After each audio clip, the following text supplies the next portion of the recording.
Oh, so just gonna mute. Good.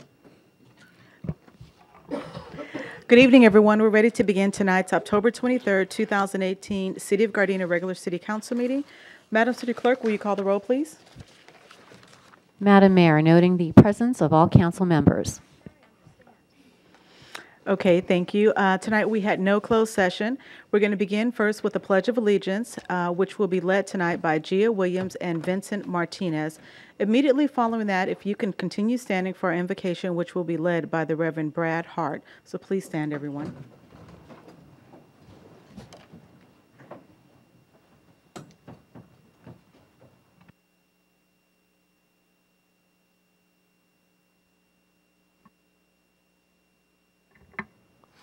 Please join us. One more. Please stand Please and stand join join us in saying the Pledge of Allegiance. I pledge allegiance to the flag of the United States of America and to the republic for which it stands, one nation, under God, indivisible, with liberty and justice for all.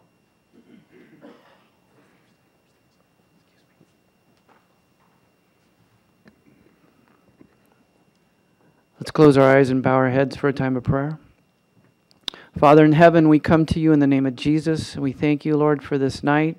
We thank you for this country that we live in, the freedom that we have, God, to worship you and to live according to the laws of this land. Dear Lord, we just pray for the mayor and the council here. God, we just pray for great, great wisdom for all of them as they do your business here. God, we just ask that you help them to reason together, even in the difficult things that need to be decided, Lord. And we all pray that it leads to the betterment of this great community, this city of Gardena. God, we just pray you pour out your Spirit, Lord, in these days, and help us to reconcile with one another and truly love one another as you commanded us to do, God.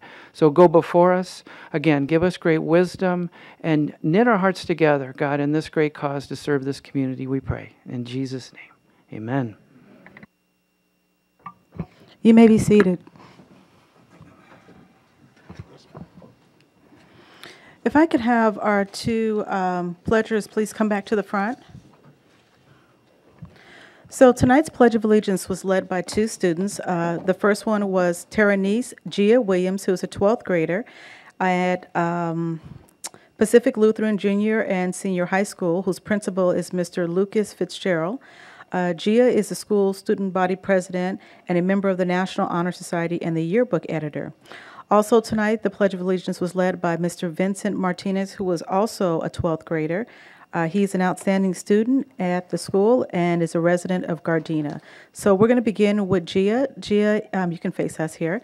Is there is there anybody you'd like to recognize tonight, like your family or that came along with you? Yes, actually, I'd like to recognize my mother, Cheryl Williams, who came with me tonight. She brought me. Okay, Ms. Williams, thank you for coming along. And is there anything you'd like to say? Thank you.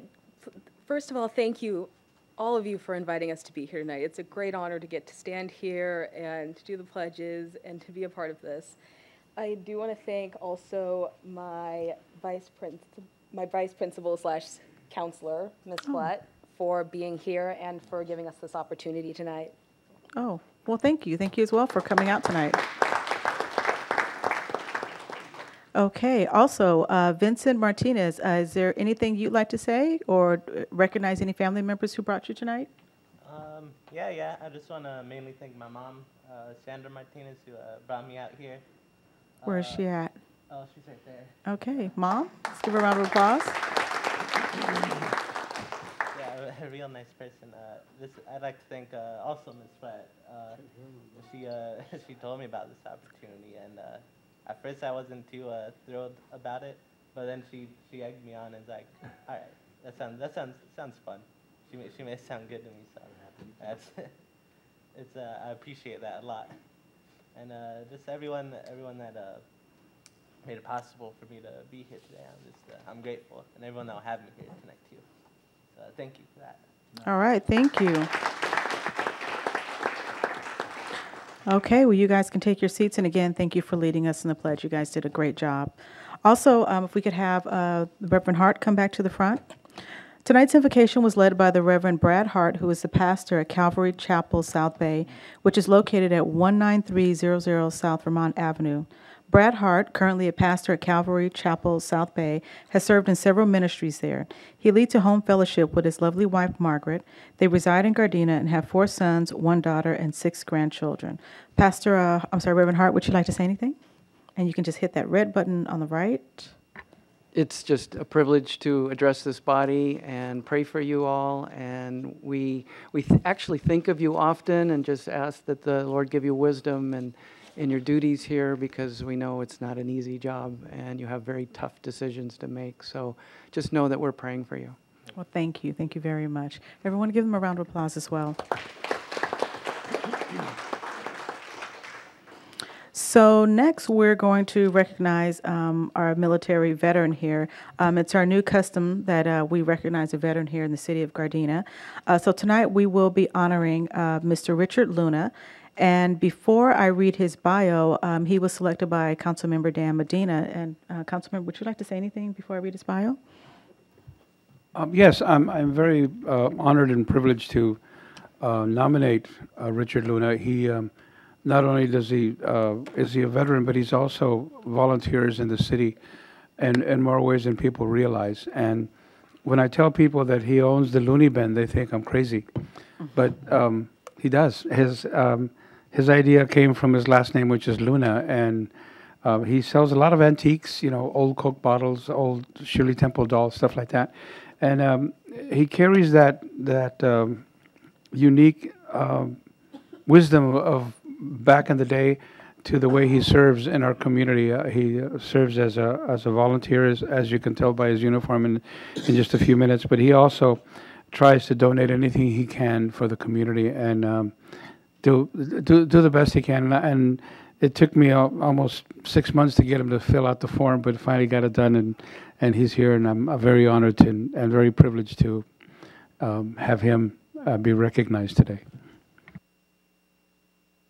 Okay, so as Mr. Luna comes forward here, I'm going to read his bio, and it states, Mr. Luna is 77 years old and a longtime resident of Gardena. His military service includes, Mr. Luna was inducted into the U.S. Army on April 11, 1967, and served during the Vietnam War until honorably discharged on November 16, 1968, with an E5 rank. He served with the 220 Reconnaissance Airplane Company, RAC, and the U.S. Marines. His unit fought till the Tet Offensive, a military campaign launched in January 1968 by forces of the People's Army of Vietnam against the forces of the Republic of Vietnam, which is South Vietnam, the United States, and their allies. For his military service, Luna was awarded the following: the National Defense Service Medal, Expert Shooting Badge, M16, the Vietnam Campaign Medal, the Vietnam Service Medal, 2 Overseas Service Bars, Army Commendation Medal, Army Combat Badge, CC Wings. And other information of note, Richard Luna is the assistant lead volunteer with the Gardena Police Department and has been serving as a member of the Human Services Commission for over 13 years and is the owner of the antique store Looney Bin on Gardena Boulevard. So today, along with recognizing our veteran, Mr. Luna, he'll also receive a special medallion which will be presented by Councilmember Medina, which was specifically designed for our veterans that we're recognizing. Mr. Luna will also receive a complimentary video of today's ceremony and be featured on the electronic board at DCH Honda on the corner of Redondo Beach Boulevard and Western. Congratulations.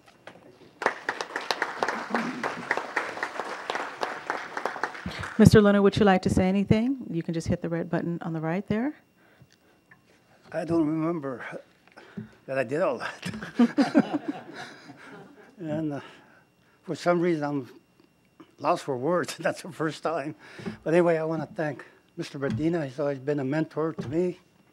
Thank you, Mayor, council people, my lovely wife. Thank you. Okay. Thank you. Thank you.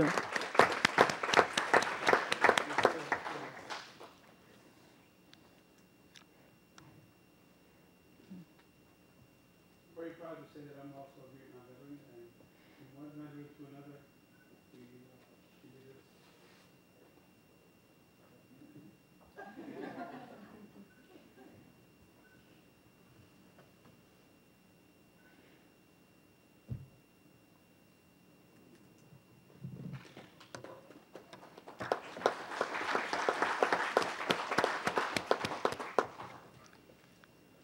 Also, I'd just like to take a moment to note the fact that we have special visitors here today. We have students from USC Journalism here with us today. I believe they're taking notes or observing our council meetings. I believe that's you guys right here in the middle. I see some USC shirts, so thank you guys for attending our meeting today. We're happy to have you. It's my alma mater.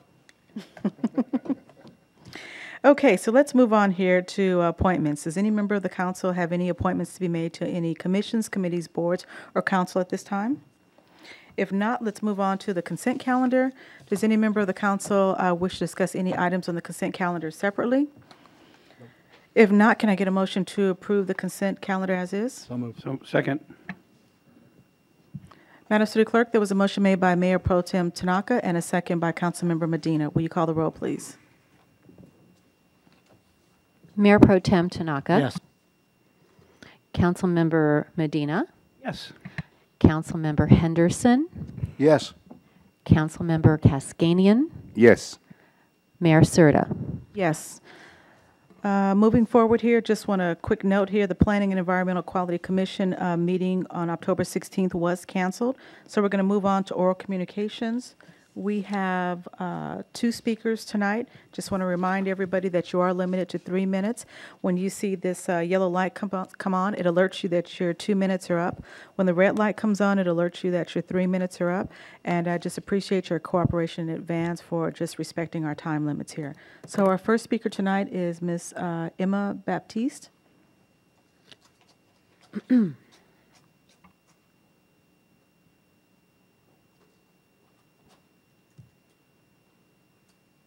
First, I must say good evening to the mayor and staff and the rest of the councilmen. We would like to thank you and your staff for resolving the dog issue at 16903 Vermont Avenue, the dog feces that was on the property. Officer Robin Balin was patient in explaining the policy, laws, and procedure.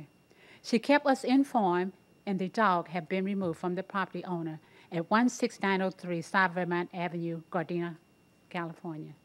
Thank you again for keeping the city of Gardena beautiful. Sincerely, thanks again from the property manager and the tenants. Thank you so much. Great job. Thank you. Next, we have Mina Simmons, our city clerk.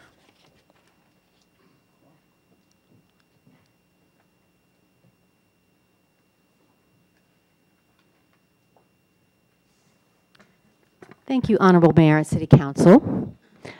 Please join me this evening in congratulating my Deputy City Clerk, Becky Romero, who's sitting right here, for achieving the Certified Municipal City Clerk designation, which is awarded by the International Institute of Municipal City Clerks.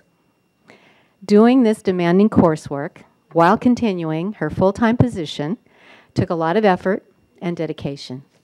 I encouraged and supported her, and I'm very proud of her accomplishment and the value that this brings to the citizens that we serve.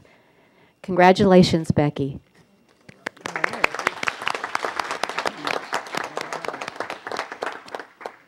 Yes, congratulations. Great job. Okay.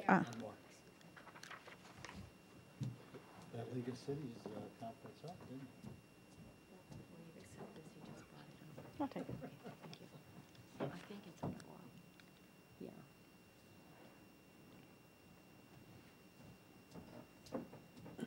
Okay, the next speaker is Dave Matthews, I'm sorry. Apologies for being late. Turn the mic on. Red button. It's on the button far here? right Okay. side. There you Sorry go. for being late. I'm part of the North Harbor Gateway Neighborhood Council, and we are trying to really highlight better communication between both our little area and Gardena. So we are proposing for our area, we want to do a Bell by Bell event, which for December, which would involve coordinating a little arts fair, possibly along Gardena Boulevard from Vermont up to the freeway, where we would invite local vendors in, and then at the end of the event, we would do a bell ringing where each section would be given a colored bell and a conductor. So they would be ringing the bells at different times and we'd be playing different music. But we were hoping that we might be able to have the whole Gardena Boulevard do it, and let's all work together on it. It's just a thought. We're still in the initial process, and I can provide some more information once it's finalized, because I know I'm just kind of throwing this out to you. But I consider Gardena my home, even though I'm part of North Harbor Gateway. We use Gardena as our address, and I know many homeowners that live here for 30 years still consider themselves Gardena. So we're really just trying to get everybody more involved. Okay, I see. If you can leave some of your information with our city manager. Do you want to say something? Yeah. Mayor Serta, if he can contact Stephanie Santine on his way out, we'll get all his information and start coordinating that. Okay, so when you turn around, Stephanie, raise your hand, Steph, and you can follow up with her, and we can get more information and get back with you. But Okay? thank you. I love living here. I've moved here 3 years ago, and it's from Pasadena, and I love it. So you guys have done a really great job. Well, thank you. Thank you very much. Thank you. Okay, we're going to move on to item number 8A1. Mr. City Manager? Mayor Serta, members of the City Council, agenda number 8A1 is an item that we're very happy to present to the City Council. It's a professional services agreement for investment management and advisory services by Chandler Asset Management. Staff requests that the City Council approve Chandler Asset Management for the provision of investment advisory services for a contract period of 3 years with an additional 2 one-year extensions. Professional investment management of public funds is a best practice that provides substantial benefits to the city. These benefits include day-to-day monitoring of investment yields available in the market, rebalancing the portfolio's duration, average maturity, to take advantage of the interest rate trends, credit monitoring and analysis, investment selection, and competitive shopping of investments to obtain the best rates. One thing to keep in mind is all of these activities will be in line with the city's current investment policy. Selection of Chandler Asset Management was approved by the Finance Committee on October 10th, 2018, and we have a member of Chandler here who wants to do a short presentation for the council. Okay, please come forward. Good evening, Honorable Mayor, members of the City Council, city staff, and residents. My name is Mia Carell Brown, and I'm a Senior Vice President and Relationship Manager at Chandler Asset Management. I'm here tonight to provide you with a very brief summary of our firm so that you have a great deal of comfort and trust as you embark on a relationship with our firm.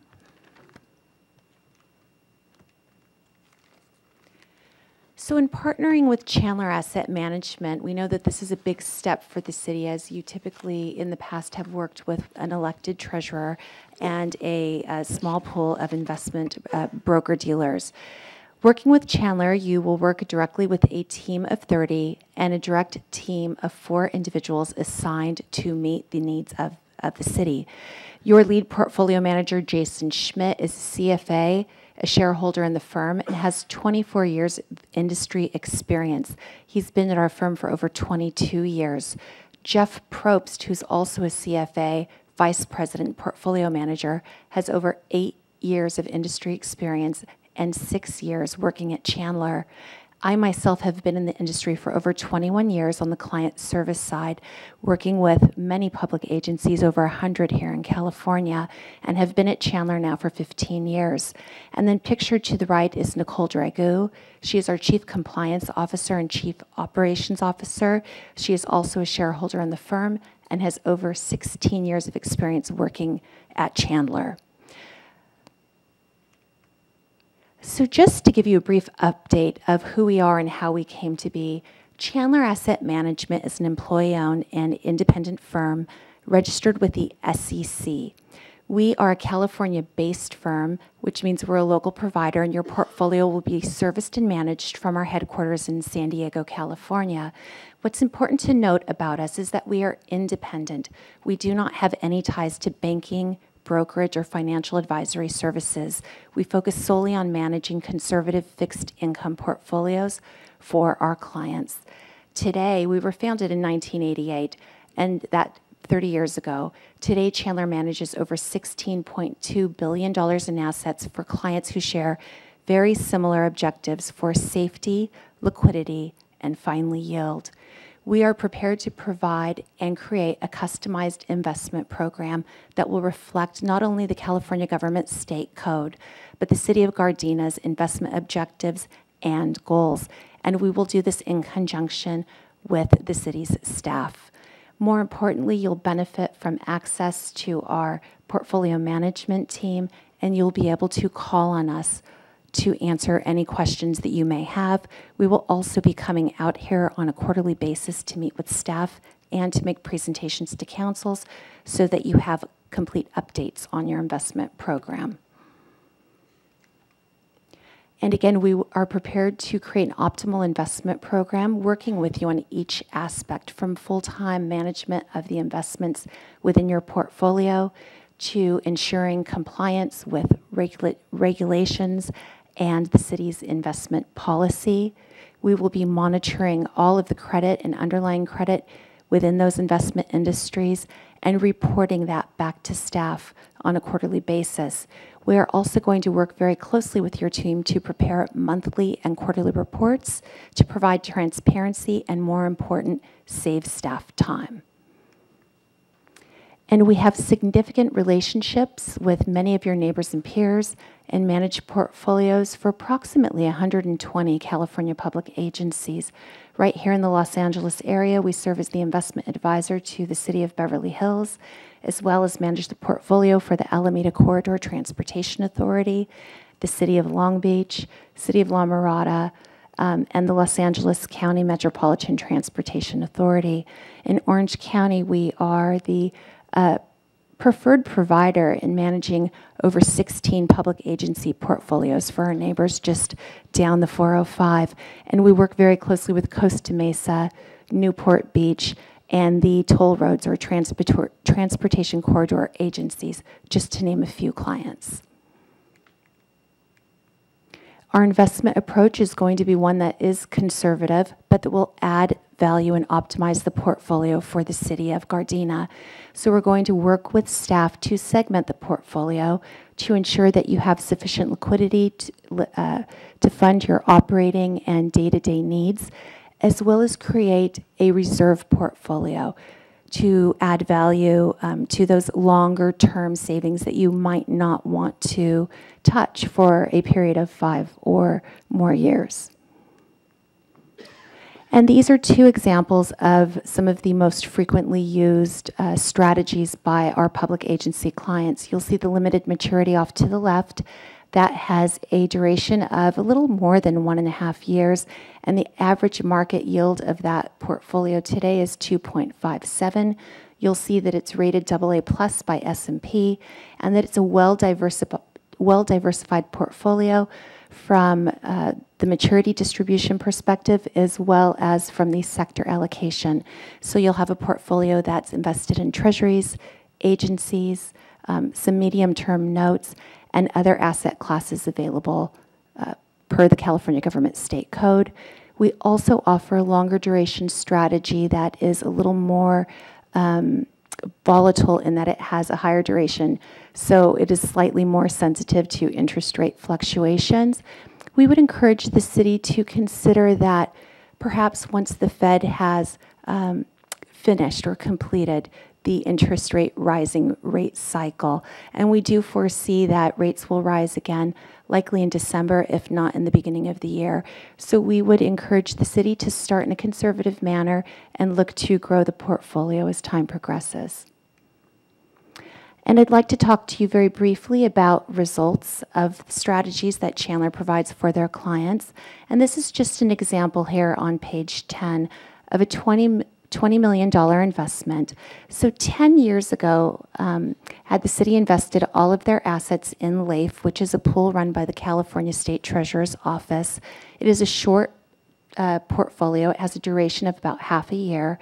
That $20 million would have earned 0.71% and would have grown to $21.5 million.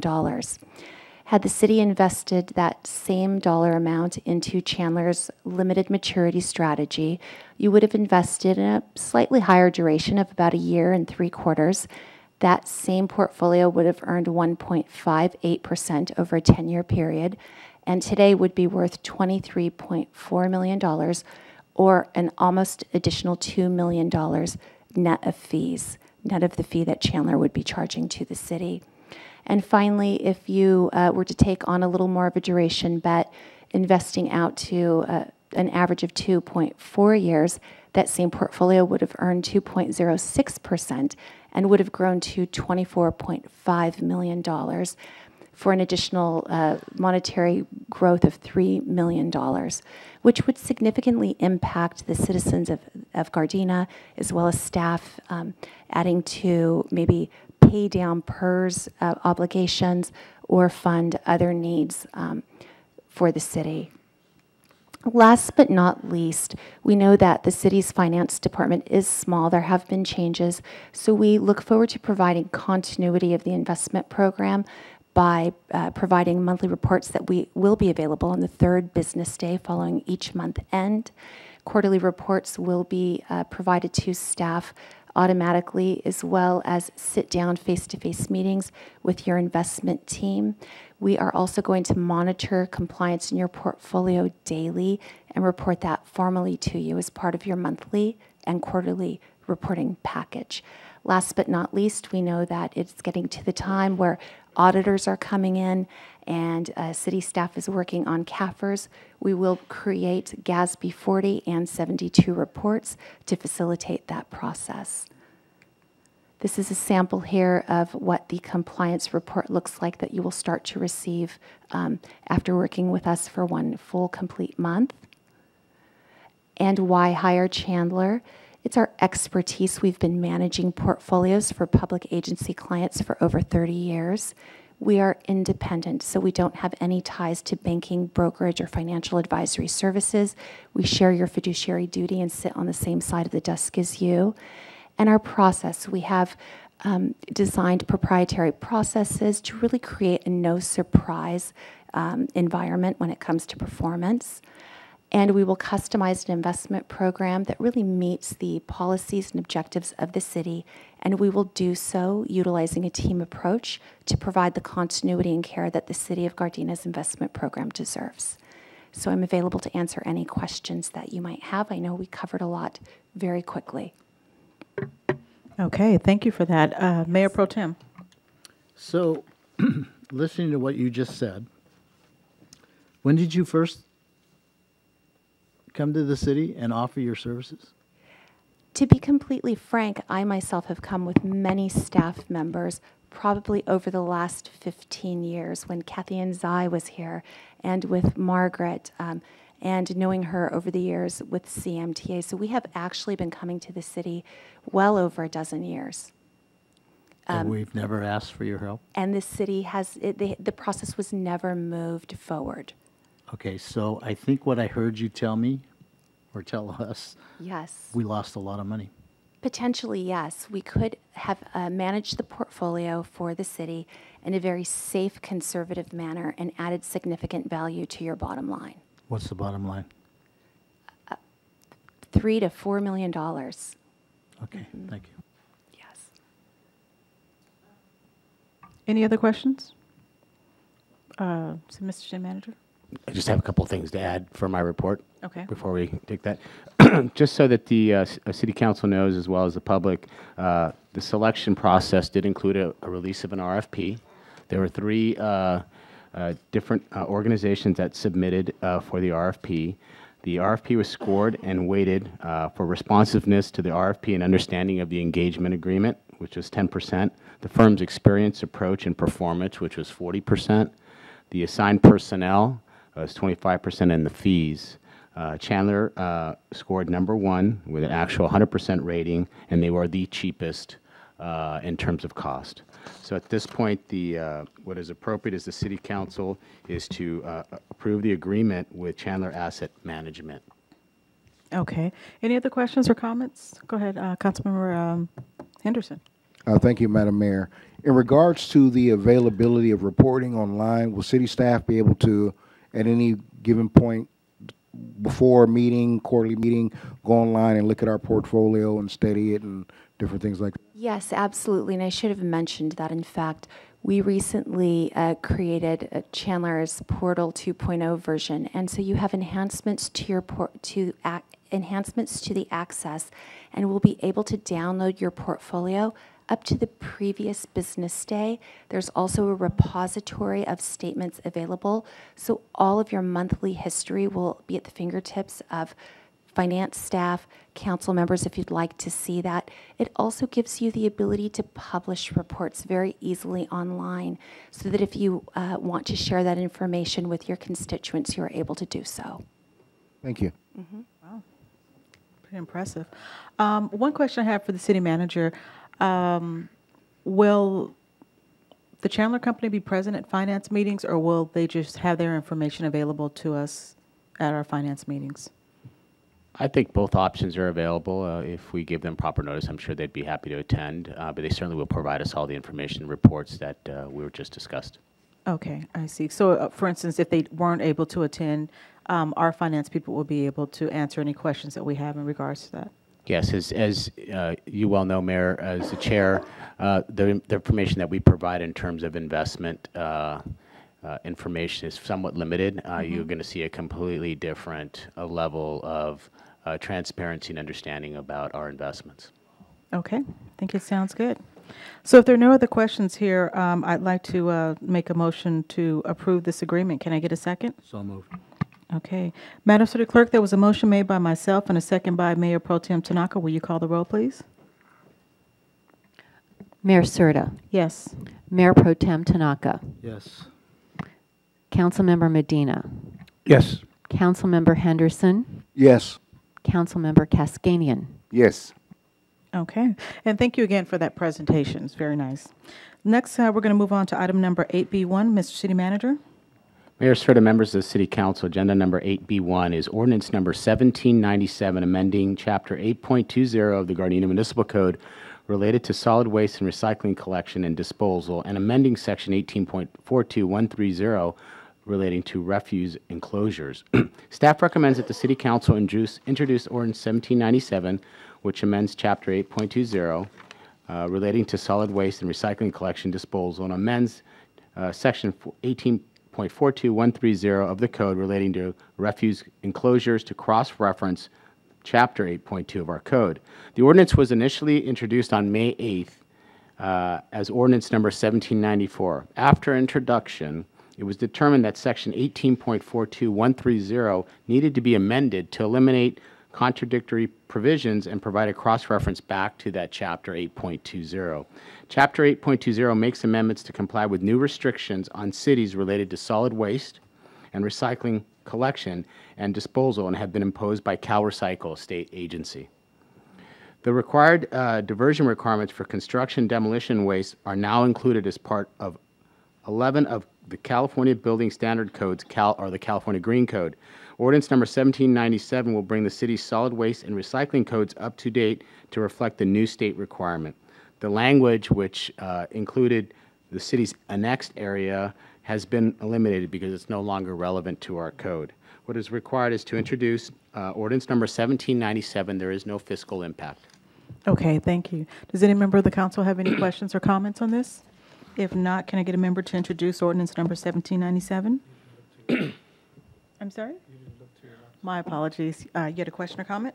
Yes, we'll be working together with Waste Resources to coordinate. Okay. That was It's absolute that we coordinate with Waste Resources, especially on our diversion requirements. Alejandra Orozco, who works out of the city manager's office, is now in charge of all of our recycling programs, and we are certainly stepping up our efforts to ensure compliance. Thank you. Okay, are there any other questions or comments? Can I get a member of the council to introduce ordinance number 1797? So moved. Okay, Madam City Clerk, it was introduced by Councilmember Medina. Okay, next we're going to move on to item number 8C1. Mr. City Manager. Mayor Serta, members of the City Council, Agenda Number 8C1 is required by the city's travel policy APP 2018-01, Section A2. Approval of the budget for international travel by the City of Gardena elected officials to Huatabampo, Sonora, Mexico, in celebration of the 45th anniversary of the Gardena-Huatabampo sister city relationship in the amount of not to exceed $1,200. The sister city of Huatabampo, Mexico, has invited a delegation of Gardena to travel to their city in November of 2018 for an official sister city 45th anniversary celebration. As required by our travel policy, no more than 2 council members may travel for international purposes. Since Mayor Serta is the only elected official who will be traveling, it is recommended that the City Council approve the international travel for her to participate in the 45th anniversary celebration in Huatabampo not to exceed $1,200. The cost includes airfare, round-trip mileage, hotel accommodations, and per diem. There will be other staff members that will be attending and supporting this event, but is not required to be approved by the City Council. The fiscal impact to the general fund is $1,200, and what is required is to approve the international travel for Mayor Serta. So moved. Okay, thank you. Second. Are there any questions or comments? I do. Councilmember Medina and then Councilmember Cascanian. What are the dates for that? November 16th through the 20th. Yeah. Councilmember Cascanian? Thank you, Madam Mayor. Mr. City Manager, $1,200, this is only this particular trip, right? It's not any other trips that could be more or less? Or this is set for all the trips? No, each trip has its own budget. This happens to be the budget for this trip. Okay, thank you. Councilmember Henderson? I just want to make sure that you bring your council colleagues some gifts back. Can we get a confirmation on that? I'll bring you some Huatabampo cufflinks back. Any other questions or comments? If not, can I get I'm sorry, there was an approval and a second. I don't remember where it came from. You were the second and, okay. Madam City Clerk, there was a motion made by Mayor Pro Tem Tanaka and a second by Councilmember Cascanian. Will you call the roll, please? Mayor Pro Tem Tanaka. Yes. Councilmember Cascanian. Yes. Councilmember Medina. Yes. Councilmember Henderson. Yes. Mayor Serta. Yes. Next up is item number 8C2. Mr. City Manager. Mayor Serta, members of the City Council, Agenda Number 8D, 1A and B is consideration of resolutions to support. I'm sorry, hold on. I think it's 8C2. AC2. I think I'm getting ahead of myself.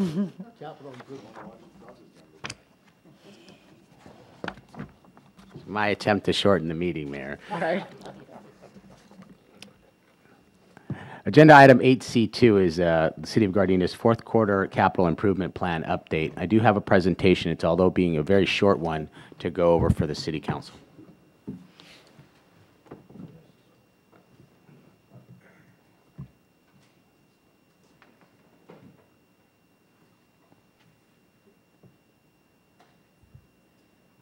As city staff committed to the City Council that we would be providing routine updates on the status of our capital improvement plan. This is important for a number of reasons. One, it's to ensure that staff is being held accountable to the capital improvement plan that we presented to the City Council, and more importantly, to ensure our community that we are moving forward with those improvements that we said we would be doing. So the capital improvement is really a roadmap to improve all the different aspects of our infrastructure in our communities, including our parks, our sidewalks, our streets, our roadways, trees, anything that enhances the livability within our community. As a city in our age, is incorporated in 1930, we have like most cities, have a lot of infrastructure repairs that need to occur. There has been a lot of deferred maintenance throughout the years in Gardena and other cities, and it's our attempt to try to make those improvements as quickly as possible and have a systematic plan to ensure those improvements are on target. So I want to talk a little bit about a couple different departments. There's really just a couple that have some major capital improvement plans. One is Recreation, Human Services, Parks and Facilities, which is now only Recreation and Human Services by title as the restructuring of the organization. Park and lieu funds for multiple park improvements on job number 801 is 100% complete, which is good. The Prim Pool rehabilitation is about 26% with that. The only portion of that program that has been done is it's the roof and some other internal repairs that needed to be done, but there's still a number of things that need to be done at Prim Pool because the conditions there required a lot of additional maintenance. Specifically, the pumps in our pool are very, very old, and it's going to require a lot of piping and new infrastructure for the filtration system. The Raleigh Park improvements are about a little over 59% completed. As you all have seen, the workout equipment along the park is in great shape and is being used by a lot of members of our community. There's a number of general fund park improvement plans that are really substantially behind in progress. They're only about 3% completed, and if this is actually about an 18-month cycle here. So we have to identify those programs that have been put aside, and I recently had a discussion with Joe Cruz, who's now in charge of facilities and all of these improvements. He's bringing on a principal engineer in the next week, and one of the goals is to ensure that we increase the progress in there substantially by our next report. As you see, that is the largest one that has shown really much improvement since our last report. That is a top priority for us, and it's our hope that when we report back at the next quarterly progress report that'll certainly exceed at least 50%. The park and lieu fees for the Johnson Recycle Water, as you all know, that has been completed, and we have them reclaimed water watering Johnson Park. The vast majority was valves and some other things that occurred in the park. And lastly, the RDA, the ADA assessment for CDBG at Raleigh Park has not begun, and that is something that we're going to be moving forward quickly. Substantially, we have not made as much progress as I'd hoped, and I think this is one of our focus areas and something that I'm going to be challenging the General Services Department to show some increased performance in improving these conditions. General Services, of course, has the biggest capital improvement plan. There's a number of different improvements that are occurring, mainly funded by, as I like to say, other people's money. It's Measure R, Prop C, SB 1, a lot of different taxes that fund these systems. But as you see here, we're showing substantial progress in a lot of them. And as you see throughout Gardena, there's a lot of improvement occurring on our roadways. Now, some of these are long-term projects, so as a result, a signal improvement plan, it's $1.5 million. I mean, we are literally in the planning, pre-planning phases of that, so there's no way that could be done. The Normandy Street improvements, those are all similar things. Those take a long time to get through the planning and approval process. The last council meeting, you did approve a massive project along Crenshaw Boulevard from Redondo Beach Boulevard all the way to Rosecrans. That is going to be completely redone, which will add a real nice element to our west side. I feel that based on the 10-year plan for General Services and its improvements, they seem to be on track to meet all their objectives. The next major area for improvement is going to be Artesia Boulevard, which is our highest traffic count street in the city. And there's going to be basically from our border all the way to Vermont will be significantly enhanced. The one area that we have shown very little progress in is our Police and Community Center project, and that is the result of trying to build a new police station and community center. As I reported to the City Council before, construction costs and the labor market here in this region is very, very tight. And as a result, construction costs have gone up significantly. Estimates are between 30 and 35% since we started working on this project. I cannot recommend to the City Council that we move forward too aggressively until things stabilize a little more on this. And we are looking at evaluating different options, which a much reduced scope, which would take that project down from about 20 million to probably about half of that amount, which will let us to keep that in our reserve. The City Hall project, as you can see as you're walking around City Hall, it looks great. We have other new security features, a new open lobby area. There's new furniture there. There's a new digital access for our community members. Next week, they'll start beginning and to introduce all of the new signs, all of the new door signs and directional signs for our community. And then one of the last remaining things is a kiosk system for self-service for our community to access permits, information, those things. So we're really proud of the remodel, and we should have that complete by the end of this year. The police department had a couple major projects. The purchase of all new communications equipment for our police facility. We are going from a very antiquated analog system to a very modern digital encrypted system, which required us to buy radios for every police officer, basically every employee in the police department and every vehicle. But we are going from, let's just say, floppy disks to, you know, the cloud in terms of advancements in technology. So I think that although it shows 0%, the City Council has already approved it. The equipment is on order, and that'll go from 0 to 100 in a very short order. It is the desire of the police department to have that system in place and operational by January 19. And then the the 8 vehicles that show 0%, that's actually as a reporting date of the time this report was done. They have purchased all those vehicles. That is 100% complete. G-Trans is in a process of a lot of major projects. It's nice to see that our new signs are out throughout our city, and as you notice, they're branded very well in terms to match the G-Trans brand, and they're probably a little bit more than 90% complete. I believe Ernie said I think they were almost all the way complete. The electric charging station is still moving forward, but the big one here is the 3 on the bottom. We have a $3.5 million project for CNG, and you'll see you have an item in your council agenda item related to that.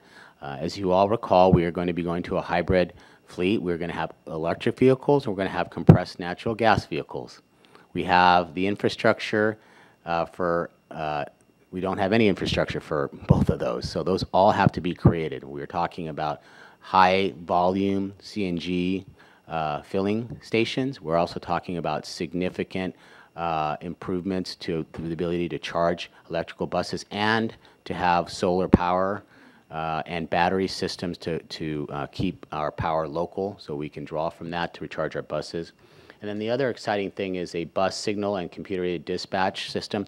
That's going to be able to be used to track our buses anywhere they're at on any of the lines and routes. It's also going to have the ability for, you know, our customers to tell on an app where those buses are, when they're next coming. So that's a major project. That's going to take some time to do, and as you can tell, it's $4.3 million. So we're talking a lot of money. And then lastly, the buses. We have some update on the buses. I think with next week we're going to have about 14 employees going out to visit the manufacturers of the buses to take a look at the special features that we want, how the drivers want the seats and the mirrors and all those customizations that we want done, and that will be moving forward very quickly. Today, Mr. Crespo suggested that he's hoping to have the purchase for those buses on the December 18th agenda. So overall, in terms of street improvements, like as I mentioned, $9.4 million. Park improvements, $1.5 million, and the CIP budgeted for 2018-19 was over $11 million. Take any questions from the City Council if you have any. Mayor Pro Tem, you had a question? Just a quick one. When you talked about park improvements, so what improvements are we talking about that we're so far behind on?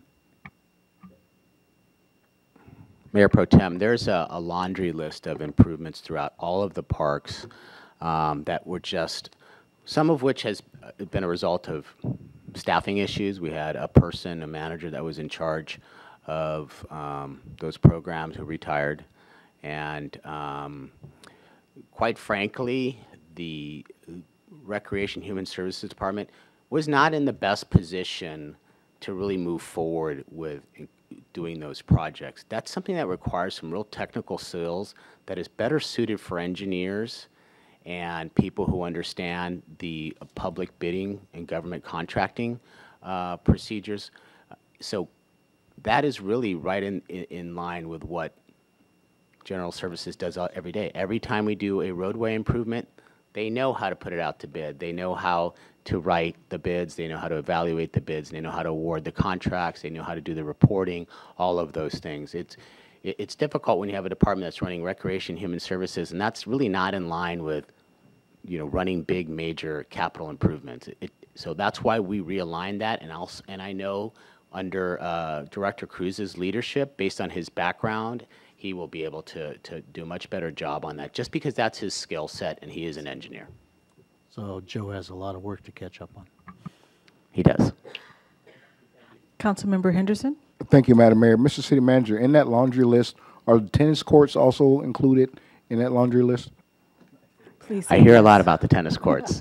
And there's a couple things that the City Council has made it very clear. We are getting the stereos and the PA system in Nakaoka fixed. We are getting the divider in Nakaoka fixed, and we are getting the tennis courts done. Okay. Thank you, sir. Very good. Councilmember, we're going to start this with Councilmember Medina. Yes, regarding the Measure R funds, how much is left from the original money that we received back when I was the chair of the COG, and we did all that redevelopment for the Rosecrans corridor. We're still working on Crenshaw, and we're going to work on Western after that, right? Well, obviously Artesia, but Western is going to need some work, especially with, and my hat's off to Chief Kang for keeping the speeds down. We're having a lot of congestion on Western Avenue, as far as speed is concerned, as far as congestion is concerned. So will we have enough Measure R money left for that? Yes, we use a variety of different fundings, Measure R, Prop C, local gas. We use it all. For the project you're specifically talking about, the Rosecrans corridor rehabilitation program, all those funds were fully expended in that project. And as you see, it's the 22 million, right? Yes. Yeah. Councilmember Kaskanian, you had a question? Yes, Madam Mayor. Mr. City Manager, with all this list, excluding the police department and the senior center, when are we anticipating to complete majority of the works? So there's a multi-level answer to that. Some of them are short-term projects. So the park improvement plans, those can be done in a much shorter time frame. When we're talking about our 10-year specific capital improvement plan, we're talking about surface reconstruction on our roadways, sewers, gutters, sidewalks, trees. Those are on a 10-year cycle. These things take a long time to go out to bid, schedule, get engineered, get approved, and then finally put in to the queue to actually have the work done. So some of those are, they're not going to happen this year nor next year, but we have a plan and scheduling them on order of priority, generally based on the conditions of the roadways and sidewalks and sewers and those kind of things and gutters. They're rated and we prioritize those. Thank you, sir. Any other questions or comments? If not, let's see. On this item here, we're going to receive and file and move on to the next item. The next item is item number 8D1. Mr. City Manager. Mayor, sir, the members of the City Council, agenda number 8D1, A and B. This is actually two measures. There's two resolutions that are in front of you. The first resolution is supporting the Los Angeles County Flood Control District Measure W that authorizes special tax to increase stormwater capture and reduce urban runoff pollution, which may increase water supply. The second one is resolution number 6351, which is going to oppose the same measure. The City Council directed me to bring back resolutions for these items. There are two conflicting local government partners, one of which is the Los Angeles League of Cities, which voted to support it. And then there's the South Bay COG, who really took no action, although we thought they had voted to oppose it. So what we did is we asked a member of the Los Angeles County Public Works Department, who she will introduce herself, to make a presentation. This is a neutral presentation, not advocating in one way or another, because several members of the council requested to have information about what this measure is all about. Madam Mayor and honorable councils, thank you so much for inviting LA County Public Works to come speak to you today. I'm going to gather that you have some background in this topic already. I know that Councilmember Medina does. I know that Councilmember Henderson does. By nod of head, I'm going to assume that the rest of you do. So I'm not going to belabor and make a long presentation. However, for the constituents, what we should understand and note is that in terms of pollution in water, we get 4,200 tons per year that land in our beaches. We are so reliant on imported water. We rely for two-thirds of our water, all of that comes as imported. Climate change is real. Nobody's going to dispute that. We have limited infrastructure. The flood control district was designed 100 years ago, and it's doing exactly what it's supposed to be doing. It was designed to mitigate flooding. It was not designed to capture and clean water. In addition to that, we have a fractured jurisdiction. We have 88 cities, which means 88 city councils, 88 mayors, 200 different water districts that aren't looking all in the same direction. So the programmatic approach that the Board of Supervisors came up after a long and tedious discussion and stakeholder discussion was that we need to improve water quality, increase local water supply, and enhance communities. Regional issues require a regional approach. So we're leaving a whole lot of water on the table. We have an opportunity to gain more of that water, but we have to do so in a more regional approach.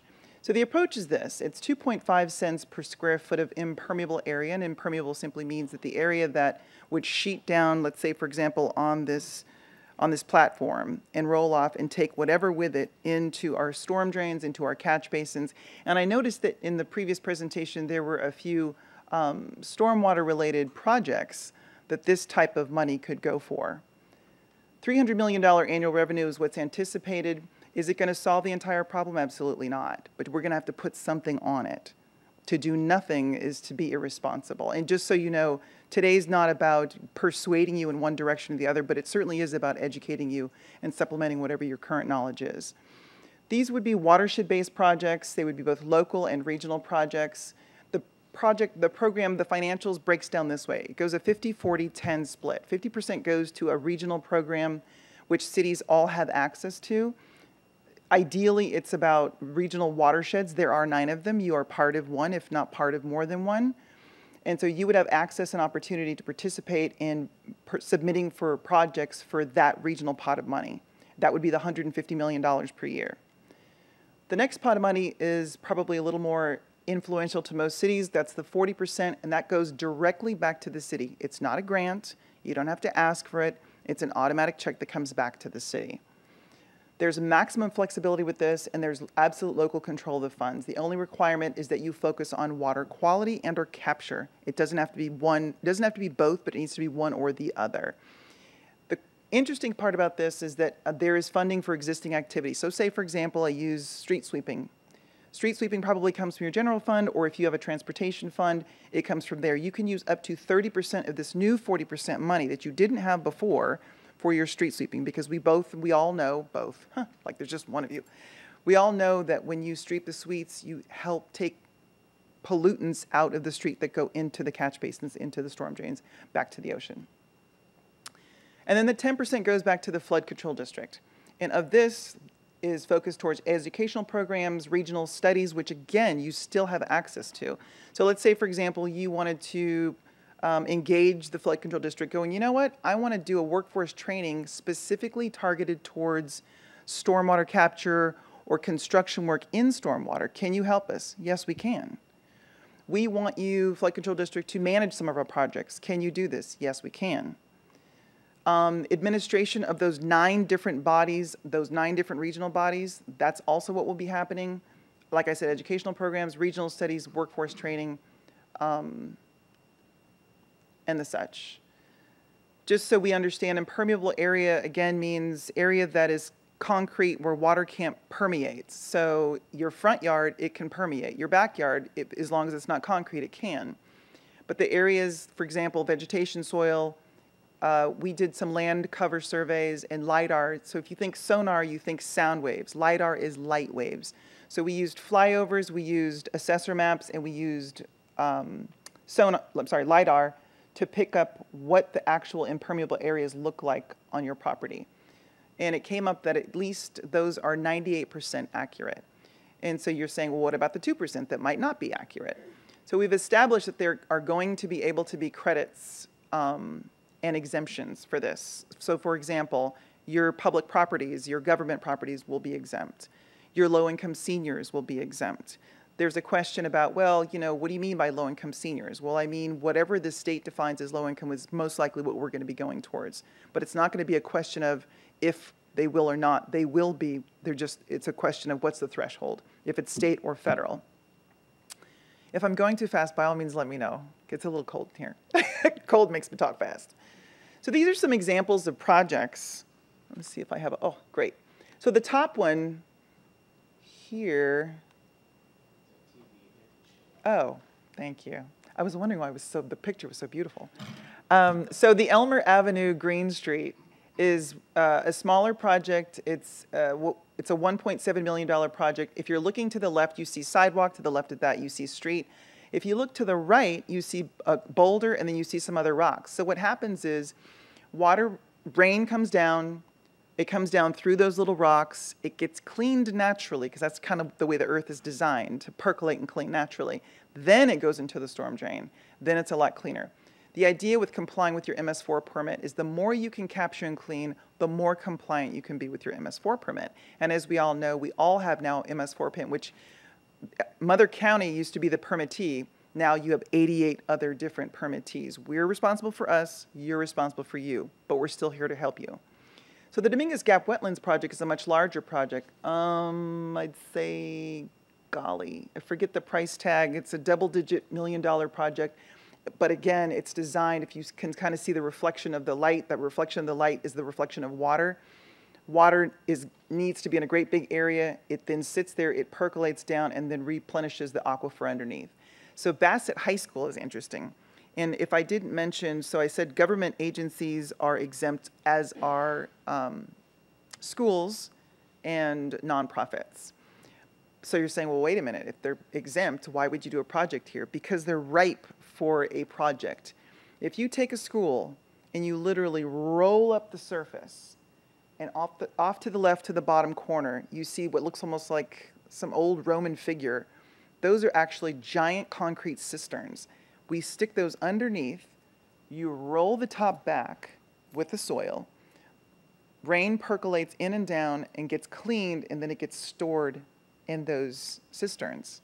And now we have another resource for water, which we didn't have before. So that's kind of the nuts and bolts of this program, and I'm open and available to any questions that you may have at this point.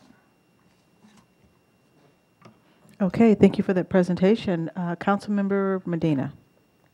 Well, one of the things that hasn't been emphasized is that it's a tax, number one, and it's with no sunset. It's going to go on and on and on and on. That's an excellent point. I'm glad you brought that up.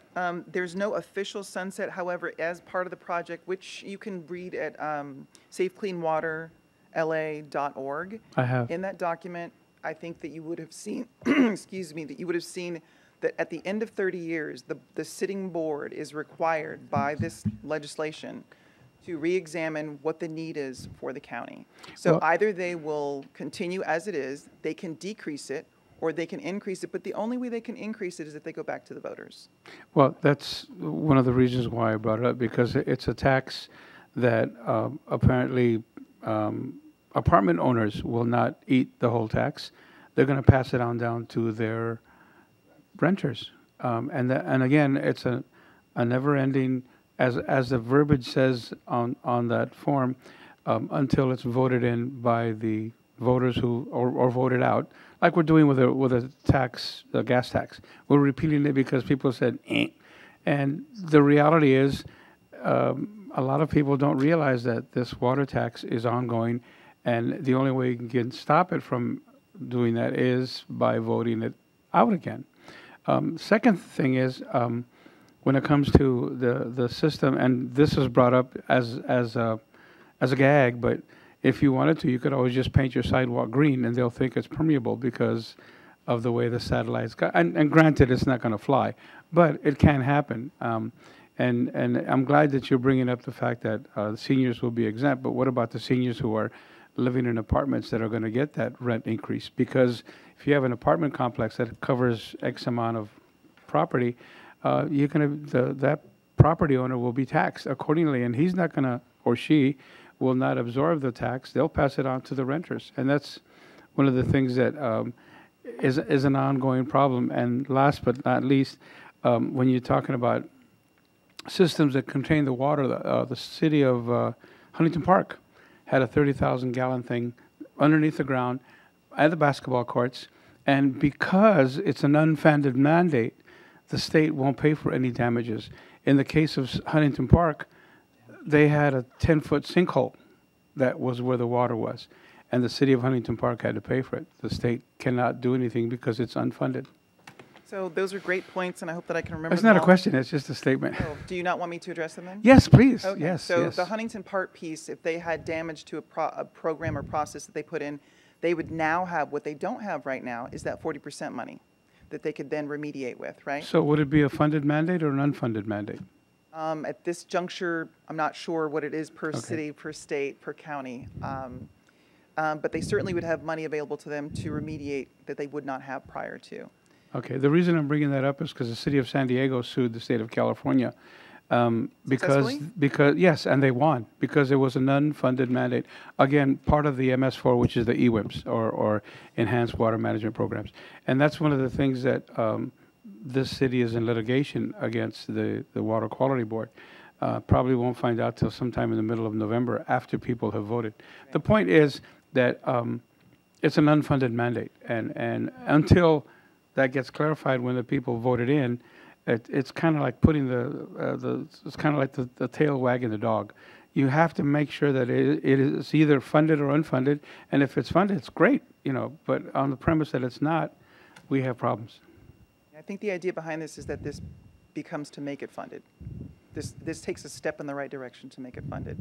Going back to the renters, I think that's going to be case by case, city by city, on what your rent control district is going to be like. I'm not knowledgeable enough to speak on what Gardenia's rent control district is, but there's a lot of cities where their owners cannot roll that down to them in full-fledged. Oh, thank you. Of course. Okay, did you have a question first? Okay, I'm sorry. Go ahead, Henderson. Thank you, Madam Mayor. I forgot the number that you wrote down in regards to that 40% that would be Gardenia's share. Would that be an annual share? It was like 866,000 or something like That's that? annual into perpetuity or until And in 30 years. perpetuity Yes. until, so let's say if we don't have enough water projects or we pay all our permitting fees, does that money get snatched from us or? No, that money doesn't get snatched. There's no gangster activity happening Right. in LA County. What happens is you can pocket that money and I sound like the gangster. You can put that money aside for several years, because sometimes with a city like this, you're a pretty big city and you're very sophisticated in what you're doing. And you may need to actually set aside money for a few years to do a really robust project. That last project that I mentioned, Bassett High School, and I'm sure you have several high schools here, that's a $38 million project. So that $800,000, the one that you could still use 30% of that, like to do what your other current maintenance activities are, you may still need to set money aside or even bond against it to do something as robust as that. But yes, that's your money. We don't take that back. That was going to be my next question. You can bond against that. Yes. Yeah, that was going to be my next question for the record. We can bond against that money as well. That's your money, and I think we had a discussion, I don't know if it was ICA or some other event, I've been doing a lot of these. That's not money that you have to hold your hand out for, or beg for, or grant for. Now, what's interesting about this money is you can use that money to leverage for other grants. So where sometimes you apply for a grant and they say, oh, we'll give you $5 million if you have $2 million to back it up with. You can use this money to back up your grant. So then you can really do some robust projects. Thank you. Okay, any other questions or comments? You did? Okay, go ahead. Thank you, Madam Mayor. Actually, my question, my colleague asked already regarding the money, but I just want for my own decision or just for clarification, any other surrounding cities, they voted or they went against it, our neighbors here in the city? Ooh, goodness. Beverly Hills voted yes. I know they're not your immediate neighbor. A lot of cities are just kind of taking just a file and receive. 88 cities. I don't Anybody remember. like in South Bay, Torrance, Inglewood, Hawthorne, Lawndale? Don't recall. I'm trying to think Big cities. Inglewood, I don't believe, took a position. I think the South Bay cities are kind of going neutral right now. I see. No position. Right, no position. Okay, thank you very much. Absolutely. Okay. Any other questions or comments? If not, we have a decision to be made. So there's two resolutions here. Resolution number 6350, which is in support of this, and there's also resolution number 6351, which opposes this here. So we're going to first begin with resolution number 6350, and I'm going to ask, is there any member of the council who would like to make a motion in support of this project? I would. Okay, there's been a motion made by Mayor Pro Tem Tanaka. Is there a second? I have a question, Madam Mayor. Go ahead. Mr. City, to the city manager, actually. In regards to the parcel tax, 2.5 cents on Square foot. per square foot, what's our tax rate now in the city of Gardena? We talk about Measure H tax and everything and all that. What's that amount? This is a parcel tax, so Measure H was a sales tax, so it's not the same thing. Yeah. Second. I'm sorry. Okay, hold on. You're going to second this? Okay, and you had a question. Yes. Go ahead with your question. Is the the square footage is for the whole lot or just the living space? The permeable. Anything that's non-permeable. That's non-permeable. So let's just say you take a 5,000 square foot lot. There's a part of that lot that's covered by your house. There could be a driveway, but your lawn and everything else, that's permeable. So generally speaking, after you take a look at that, it could range anywhere from 25 to 125, a year. I mean, it all depends, what size lot you have and how much concrete you have, but some of it could be very little. Some would be probably $20, $5. You have probably data on that, hopefully. So, Hold on 1 second. Let's go ahead and get to answer to his question here. You had a response to his question? Yes, I did. Just for an example, so I said safecleanwaterla.org. If you go onto that website, it actually has a calculator where you can figure out what yours is and your neighbors if you want to. So mine, I'm in Studio City. I'm at 6,000 square feet. I have a front yard, I have a backyard. Actually kind of got a lot of pavement. I have a shared driveway with a neighbor. And mine's going to be $73 per year. Once annual per year. I did mine just really quickly, and mine was like $27, something like that, because I don't have a lot of, yeah. So I have a backyard and I have a front yard. My backyard is completely covered with concrete. I have no green in the back. On the front, I have 10 by 15, so that's about 150 square feet. So you're asking me to do some math right now? No. So I'm just going to pay. I'm just going to pay the $300 additional on my taxes, right? So who's? Yeah. Well. Of the concrete, though, right? Concrete only. Concrete. Concrete only, yeah. Yes. So who's going to come and measure all these things, and they're going to go for it, or they're going to believe us? We've already done it. Now, if you want to ask for a credit, and I'm sorry that I didn't go into that more depth, you can actually apply for a credit.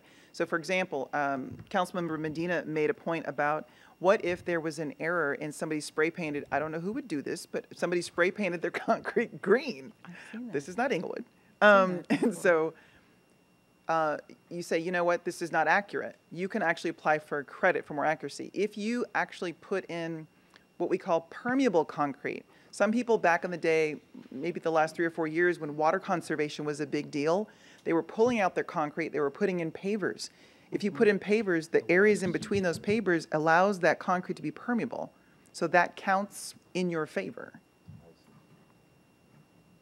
Thank you very much. That's a good point to bring up about the pavers.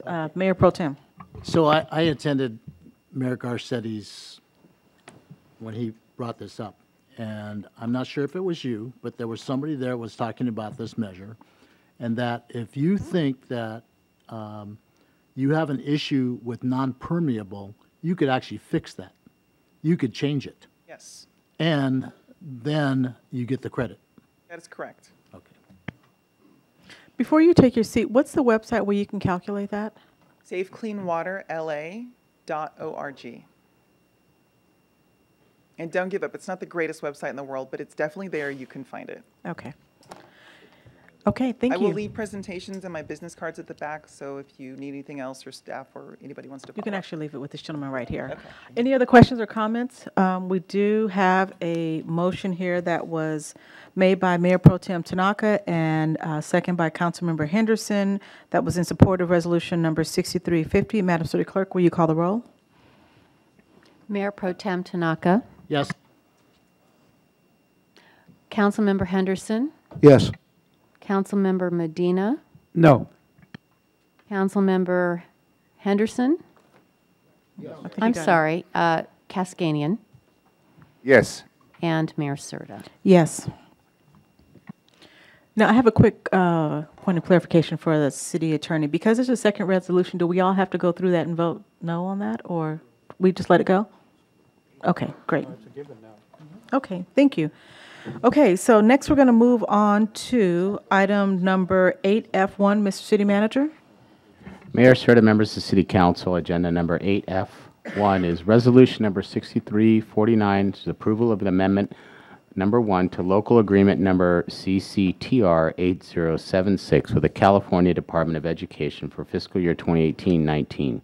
Staff recommends the City Council approve the amendment and adopt resolution number 6349, authorizing the mayor and city clerk to execute the agreement with the California Department of Education, which has been approved as to form by the city attorney.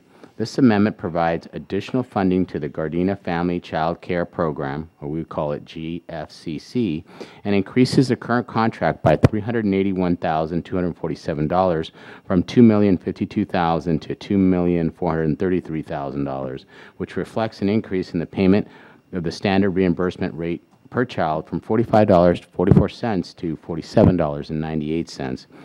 GFCC provides quality educational subsidized child care and licensed family child care homes in Gardena and bordering cities to low-income families whose parents are employed, in school, in training, or seeking employment and are otherwise incapacitated or require assistance. Support services are also provided for the family. GFCC staff offers technical assistance to child care providers in GFCC network in areas such as curriculum, the child care environment, behavioral problems, and developmental and age-appropriate practices. The fiscal impact is additional revenue of $381,247 from the Department of Education for the Family Child Care Program. There is no cost to the city's general fund. What is required is to approve the resolution number 6349, approve amendment number 1 to local agreement number CCTR 8706 with the California Department of Education. Okay, thank you. Does any member of the council have any questions or comments? If not, can I get a motion to approve resolution number 6349? So moved. Second. Thank you. Madam City Clerk, there was a motion made by Councilmember Cascanian and a second by Councilmember Henderson. Will you call the roll, please? Councilmember Cascanian, Yes. Councilmember Henderson, Yes. Mayor Pro Tem Tanaka, Yes. Councilmember Medina, Yes. Mayor Serta. Yes. Next up is item number 8G1. Mayor, Serta, members of the City Council, item number 8G1 is a funding contract between the City of Gardena and the South Coast Air Quality Management District for AB 2766 MSRC Natural Gas Infrastructure Program. G-Trans is pursuing a mixed fleet of compressed natural gas, and electric buses when it purchases new vehicles. As part of the plan, G-Trans will need to construct a CNG fueling station and an electrical charging station to allow the fueling of its entire diverse fleet of current and future buses. G-Trans applied for and was awarded $365,000 by the Mobile Source Air Pollution Reduction Review Committee, MSRC, Natural Gas Infrastructure Program for its CNG funding facility and maintenance infrastructure project.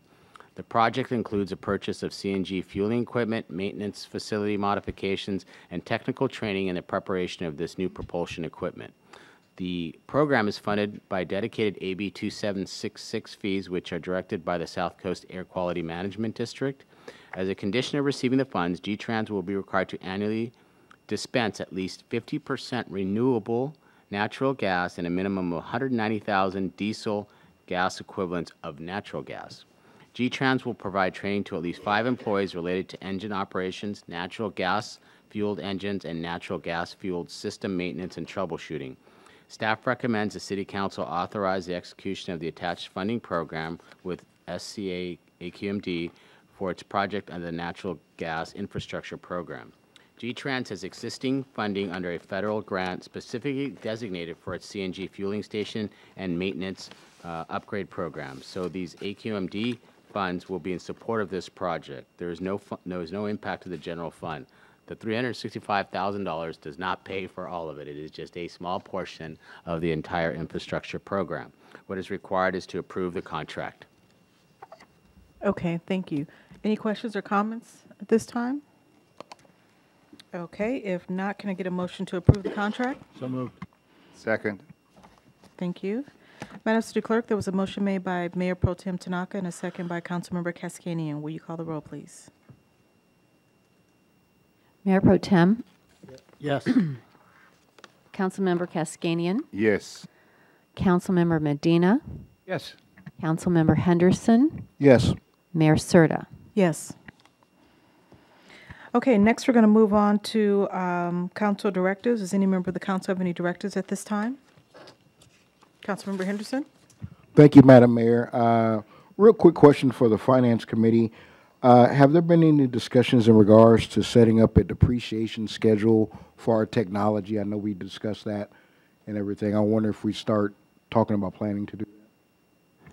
That's a good question, Councilman Henderson. The computer replacement fund is actually the only fund we currently have in the city where we depreciate major assets. We're striving to do that over other accounts, but we do have that computer replacement fund that is depreciating all of our IT infrastructure. Thank you. And the other item is if we could reach out to Golden State Water. They've been doing a lot of work on off 147th, and they haven't been doing their best work as far as our streets, getting them back to what they used to be and keep our street grade high. So if we could reach out to them, tell them that we know they can do better than that. It's noted. Director Cruz will be following up on that. Are there any other directives? Let's start here. Councilmember Medina first. Thank you, Madam Mayor. Regarding the sound system at Nakaoka, can we make doubly sure that we have Bluetooth capabilities as well as flash drive capabilities and, well, Wi-Fi is a given because that's what Bluetooth comes in. But the point is that the system has to be upgraded to what we're doing now. A lot of DJs might come in, a lot of presentations might be made that well, they have to use the Wi-Fi and the Bluetooth and or a flash drive. And I just want to make sure that we stay away from the hard-wired microphones and stay with the wireless because they're easily replaced and you don't have to deal with all the long wires and cords and all that other stuff. Just as an upgrade because we're really behind when it comes to our system. Absolutely. We're reviewing some quotes already. It was much higher than we had expected, but it is also overdue, so we will be getting that done. Director Osorio is in charge of that project because he's in charge of IT services. Thank you. Okay. Councilmember Kaskanian? Yes, thank you, Madam Mayor. Basically, it's a quick question regarding Sam's Club gas station. Any updates? Yes, Councilman Keskin, if you've driven by there, they have the covering over the gas station. They are going to be pouring the cement. The underground storage tanks are already in. I suspect that they will probably be done by the end of the year. I just actually drove by there this morning, and they're making significant progress. So we're hoping that they open soon. It's good revenue for the city, so we're definitely supporting them on that project. Thank you. Any other questions or comments? Mayor Pro Tem Tanaka? I have a couple. The first one would be, can we have somebody from Traffic Services look at the signals at Artesia and Western and at Maracay and Artesia, that we can sync those signals a little better, that there's not backup at Artesia and Western when they make left turns? I mean, there's always gridlock because nobody can get through there because the traffic's backed up. Mayor Pro Tem, yes, we will have somebody look at that. A lot of those signals are part of that TSSP program, Traffic Signal Synchronization Program, and that is a shared intersection with the City of Torrance. And like other shared intersections, sometimes we do something to the signal, sometimes they do, and it's not often coordinated, and we'll have to go back and recalibrate it. So we find that a problem to happen a lot on Vermont, so we'll have somebody look into it. Thanks. Maybe Torrance can stay out of our business. The other thing is recyclable trash pickup. Well, especially, I don't know about everybody else, but on my street, the recyclable guy either never comes or he comes at 6 or 7 o'clock at night. And by that time, everybody's already picked through my recyclable trash bin. So if we can look into that, I'd appreciate it. The contract with Waste Resources of Gardena does specify the hours in which they can pick up trash. We had put them on notice approximately 2.5 months ago when we had received complaints from residents that trash was being picked up very, very late at night and that trash bins were not being returned upright. And we will continue to follow up with them. But they have a very clear understanding of what their requirements are under the contract and their limitations to pick up trash after hours. Thank you. Okay, Councilman Medina has a couple more. I'm sorry, Mr. City Manager, there was one thing that I wanted to revisit, and we had spoken about it about 5 or 6 months ago with regards to the Gardena Boulevard as far as the lights overhead. I remember you mentioning something about Southern California Edison wasn't too wild about connecting to the poles, but is there any way you can revisit that? Because I've noticed that on the other side of Vermont, where the lights crisscross at night, there's a lot of foot traffic, and on Gardena's side, there's no traffic at all. I don't know if that's going to make an influence on it, but I've noticed that Santa Monica and Pasadena have those lights going across. They're a lot brighter, too. They tend to bring people out to shop, if you will. We explored a number of options. The first option was obviously using poles that are owned by Edison, which, if I correct, they had no desire to let us use those. The second thing was to erect poles by the city's cost, which is cost prohibitive. And the third one was to utilize existing properties to hang the lights from them. That became a very tedious and complicated endeavor in that we would have to have agreements with every single property that we were able to string lights from. So the short answer is that the other side of the street, I believe, is the Department of Water and Power from the City of Los Angeles. So they may be more amenable to allowing that kind of activity, but Southern California Edison has a pretty strict policy on it. Well, can we ask Edison if we can utilize the poles and not necessarily use electricity, and instead we use solar?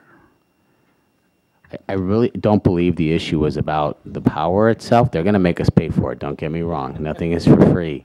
But some of those power poles, there are issues of loading, and they have to be engineered to ensure that they can hold the weight, although I'm assuming it's fairly minimal, but they're not designed to be load-bearing for stringing lights and things. So they have a couple different points that they brought up with us that it's hard to overcome.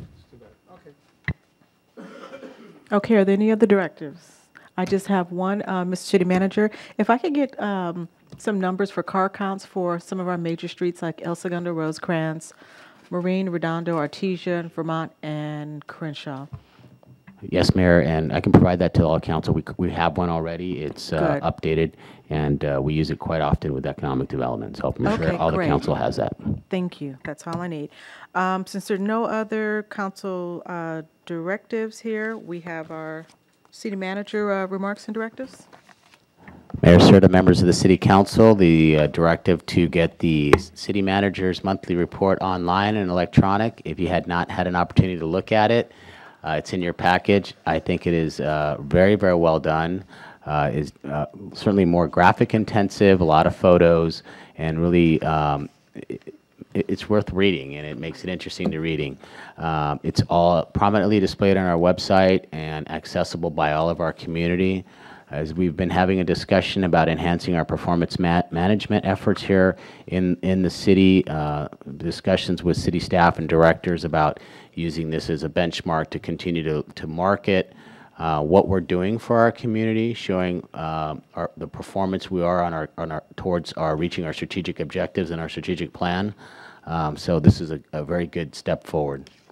The second item is that as we've received some complaints from community members about how developments occur in our community and the planning process. As many of you know, there was a very lively council meeting not that long ago about a plan development. We, with the support of the council, have decided to have a development and planning forum November 15th at 6:30 right here in the City Council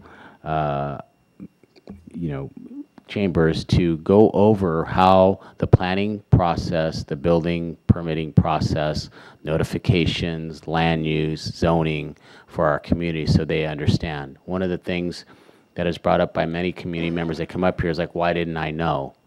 As you all know, the reporting radius for those developments is 300 feet. That doesn't reach a lot of area. So one of the things we're doing is considering putting all current substantial current developments in process on our website, maybe in a map format, so people can click on the map and it gives information about what's going on there. Requiring applicants to do more than that is we would have to probably pay the difference. We can't force them to pay, get a notice out to everyone in the city. That would be very cost prohibitive. So November 15th at 6:30 here. If you're interested in understanding how this planning and entitlement process works, please join us. The other thing is the state requires that harassment training, including sexual harassment training, occur to designated employees every 2 years. The City Council are designated employees, so you'll be receiving a link very soon. So your harassment training, you have to make sure you are in compliance by the end of the year. We had a job fair on October 18th at the Nakaoka Center. It was a partnership with the South Bay Work Investment Board and the Chamber and our local businesses. We had a very, very good turnout. We will have data on how many people showed up and how many people were served by the next council meeting. And then on October 21st, we had our first animal licensing and vaccination clinic right here. It was very, very well attended. We are on a push to try to get all of our pets licensed and vaccinated. So it was a great partnership, and we're going to continue to do that more often for our community. And then lastly, as you all know, the public employee retirement system and our unfunded liability is a challenge that we're facing, as well as all cities across California. And we will be working to present something to the City Council to have a long-term plan to reducing our unfunded liability. As a reminder, our city has done a lot already. Our employees in the South Bay contribute the highest amount than any other employees, with the police officers contributing 12% of their PERS, and the Pepper employees contributing 15.25% of their PERS, and all of the miscellaneous employees contributing 7%. So we're proud of those steps that we've taken and the cost sharing with our employees, but there are other things that we need to do to be proactive to reduce our long-term unfunded liability. That's all I have to report, Mayor. Okay, thank you. So next we're going to move on to council remarks, but I have one quick announcement. Tonight is Councilmember Medina's birthday, so don't anybody leave because we have a lot of cake here. So I just want to make that quick announcement first. Okay, we're going to first begin with Councilmember Henderson. Thank you, Madam Mayor. Since our last meeting, I've been doing a few community visits here and there. I had the opportunity to also participate in an event for Big Brothers, Big Sisters of Los Angeles. They had a gala event that was very nice. Was in the room while they raised over $1 million for that cause. So that was pretty interesting to see people donate $25,000 at a pop. That's pretty good. They've been blessed, so it was good to sit at some of those tables and just watch. Again, doing some community visits throughout the city. I had my first board meeting as president of Independent Cities Association. It was a rough meeting. We were talking about Measure W and different things like that, but everything's fine. I was a little under the weather. I want to congratulate my wife. She was recognized by Assemblymember Al Marisucci as the Democrat Woman of the Year for Assembly District 66. So that was a high honor. She was recognized this past Sunday. I probably got sick because I was cheering for her so much. So at this time, Madam Mayor, so ends my report. Okay, thank you. Next is Councilmember Medina. Thank you, Madam Mayor. Since our last meeting, I attended the Metro Regional Service Council along with Ernie Crespo from G-Trans, and we're moving right along. We're progressively catching up to Metro, and I think we're passing them up in a few things that Metro is asking our own Ernie Crespo how we do it, and he's not revealing everything, but we're ahead of the game, and I'm really proud of the fact that for being such a small city, we have a good transportation director as well as a good bus lines that go all the way to downtown LA and even as far as South Central out on the north side. So I also had to congratulate Mr. Richard Luna, who, by the way, him and his wife are being honored as Citizens of the Year by the local Gardena Valley Lions Club. They'll be doing that this coming Thursday. So aside from being a veteran, he's also a good service community sponsor. So if you get a chance, that'd be at Pollo Inca this coming Thursday at 6:30. And so ends my report. Okay, thank you. Next is Councilmember Kaskanian. Thank you, Madam Mayor. Since our last meeting, I have only one item to report, but there was one more thing I forgot to report last council meeting. I brought it up to Mr. Ernie. I spoke with him about it.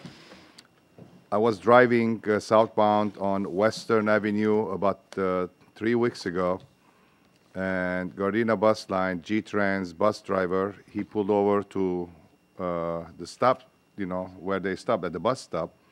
And there was this gentleman, he was walking with his walker, very slow, from east to west on Western Avenue at about 146th Street or 147th Street. And he waved, and the bus driver stopped, and he waited for him to cross the street. So I stopped as well, too, to make him, to cross the street. And the bus driver, I couldn't tell, Ernie asked me about, the bus number or the driver. I couldn't, I never thought about it, to be honest. But the bus driver stopped and came down and helped that gentleman. Nice. So somehow, Ernie, I promise you, I will find out who was that bus driver and the bus number. So I'm keeping an eye on that one. So, and since our last meeting, Madam Mayor, I attended the Finance Committee meeting, and we are in great shape. And ends my report.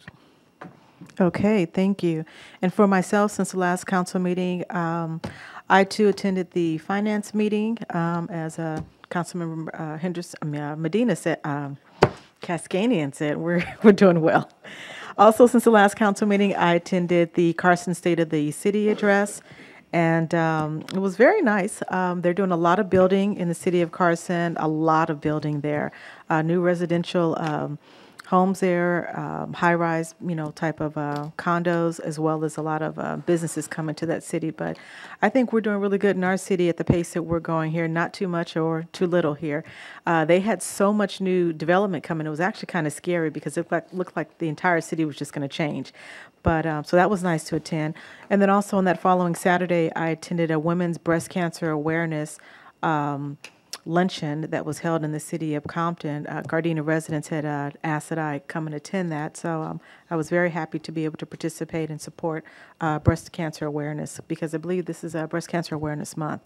I also attended the first JPA meeting that was held in the city of Compton. On that same day, I also attended my monthly sanitation meeting, and then on this past Thursday, I attended the Boys and Girls Club right outside of Gardena here for a ribbon cutting for new soccer nets, basketball court supplies, basketballs, nets, the backboard, etc. It was a ribbon cutting for those events that a private citizen donated the money for all of these things for the kids. The kids had a great time there, so I was really happy that I was able to be a part of that ribbon cutting. And I just have one comment to make. Earlier tonight, Mayor Pro Tem, you mentioned about people stealing your recyclables. That, for me, is probably my biggest pet peeve. And if they're stealing your recyclables, you can definitely call the police. That seems to be my thing on Wednesday nights that I like to do. If I see somebody going through the trash, mine or my neighbors, call the police, because you're not supposed to steal the recyclables. They can steal your trash, but not your recyclables. So just thought that was important to let our residents know as well. I'm sorry. Councilmember Henderson, say that again. Remember the ballet bar, the mirror for That's right. Okay, one more thing I forgot to mention. This actually is going to go towards my directives here. Councilmember Henderson and myself were, it was brought to our attention that for our students who do ballet, I believe in tap dance and modern dance, that they don't have the appropriate type of mirrors in our recreation area, I guess in the classrooms at one of our schools. It was there at one time, but it was taken down because it was some type of safety hazard. So there's a better way, I guess, to have a mirror installed that has like some type of beam in the middle so that people don't run into the mirror. So if that's something we can look at. I want to say that was at Mosfukai Park, because the students are practicing without being able to practice the appropriate way without the mirror there. So, no, it's not. It's been taken down. So if we can just add that to our directives, and I'm sure Councilmember Henderson will second that for me. Okay, thank you. I completely forgot about that. Okay, so that ends my remarks, and go ahead. Just as for those of you who don't know this, the city of Gardena got fined for not having the, because we're regulated to have X amount of tonnage of recyclable weight as far as the recyclable is concerned. And when people take trash or recyclables out of our trash, it eliminates the weight that we're supposed to meet. And last time we got fined, how much? A lot. $240,000. So if you're wondering why we get upset, it's because we have a nut to make, and we have to have the tonnage for the whole year. Otherwise, we'll get fined again. And what happens is these people who get the recyclables go out and cash it in themselves. And what they don't realize is they're taking money away from the city. The city has to meet a certain prerequisite of weight for recyclables, and if it isn't met, then we get fined. Just as an FYI for everyone out there. And something else to note while you're saying that too, along with people stealing your recyclables, now that means you have people walking around 1, 2, 3 o'clock in the morning, which does not look good. And sometimes I've actually witnessed this where instead of taking your recyclables, they took a bag of papers, which is phishing. So, that's something else that, you need to be aware of. So we just want to stop that altogether. So if you see that sort of activity, call the police. That's what they're there for. And they will go out and, investigate that situation. That ends my report. Next is Mayor Pro Tem Tanaka. I think they like my recyclables because everything I have is in bags. So you just take the bags out. I gotta stop doing that, right? Okay, thank you, Madam Mayor. Mine's really quick. I attended the RCC meeting this month with our city manager. I attended the JPA meeting, our first one with Madam Mayor. And Joe, thank you very much for lighting at the community center, because that street's totally dark, and I'll go by there tonight, and I'm sure I won't run anybody over because it's dark. But thank you very much. And that ends my report, Madam Mayor. Okay, thank you. So next up are announcements, just a couple of quick announcements here. As I mentioned earlier, it's Councilmember Medina's birthday, so please join us after the meeting for a cake in the back. Also, we have a grand opening of one of our restaurants here. It's been open for a couple of years already, but we decided to have a re-grand opening for them. It's Yo Way, and it's going to be on October the 30th. It's going to be a great grand opening for them. So we invite everyone to come and attend. So hopefully my colleagues, city employees, as well as the community will be able to attend. It will be on Tuesday, October 30th at 2 p.m. And the address is 17901 Vermont. And like I said, it'll be a great grand opening, and the owner is very excited about, reaching out to the community and making sure you guys know that he's there. And one other thing to note about that, that restaurant there is that they were rated in the top 100 places to eat at on Yelp, I believe, this past year. So their sandwiches are great, so definitely stop by there.